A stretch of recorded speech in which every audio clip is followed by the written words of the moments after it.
right. I've been waiting. It's finally Mother's Day and I'm calling it. I'm going to go ahead and put my tomatoes out and my peppers, and hopefully we don't get any more days that have under 40-degree nights. It looks like we're kind of maybe cutting it close with a 50-degree in the 10-day forecast, but we're just going to go ahead and hope for the best.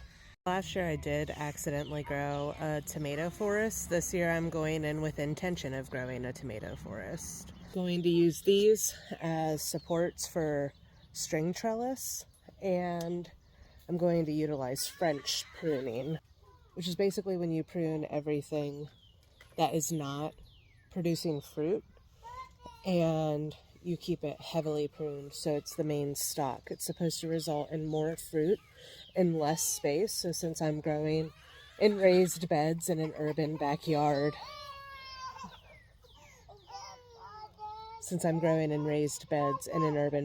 space is king. And this is supposed to be a safe, space-saving approach. So hopefully this is going to be good because I've never done anything like this. So for years I've grown Roman striped tomatoes. I really like them. They're incredibly fleshy. They're a good size paste tomato and they're really pretty. They've got like a variegated striping on them. They've done really well and they heavily reseed as tomatoes do. So I'll be transplanting volunteers and putting all of those in the front so that I can save those seeds and not get them mixed up with my pink fang or prairie fire, which I've never grown before but look kind of similar, not necessarily in shape but in coloring. I want to collect those seeds because if they have survived the night temps and continued to grow so far, I'm going to assume that they're a more cold hardy variety. I also have prairie fire, pink fang, San Marzano, and San Martino, which I'm assuming are related.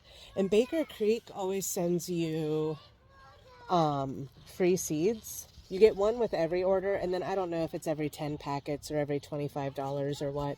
But the bigger your order, the more free seed packets you get. Usually I end up with like lettuce or herbs, and that's cool. But this year I got these Woolly Kate tomatoes. They're really fuzzy. They're cool looking.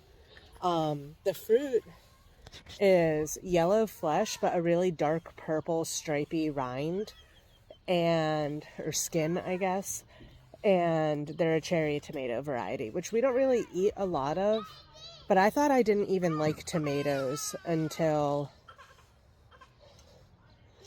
sibling squabbles. I promise I'm not ignoring my kids.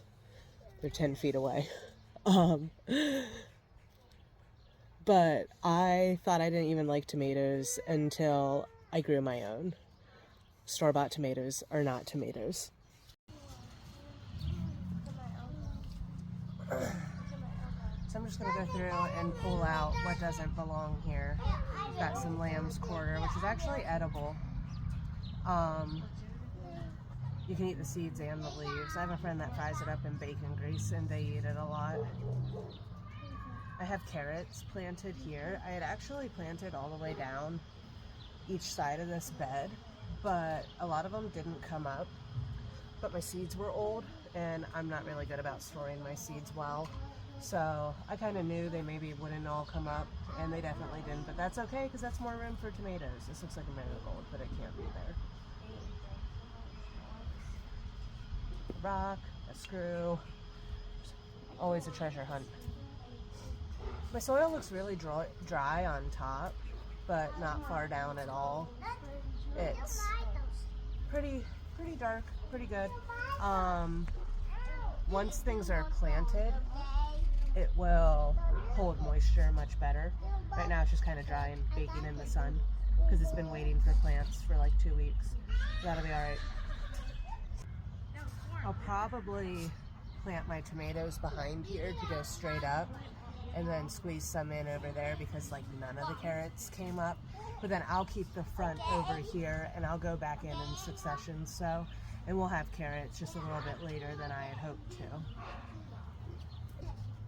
Old people knees. I need my Dollar Tree kneeling foam, which does the job.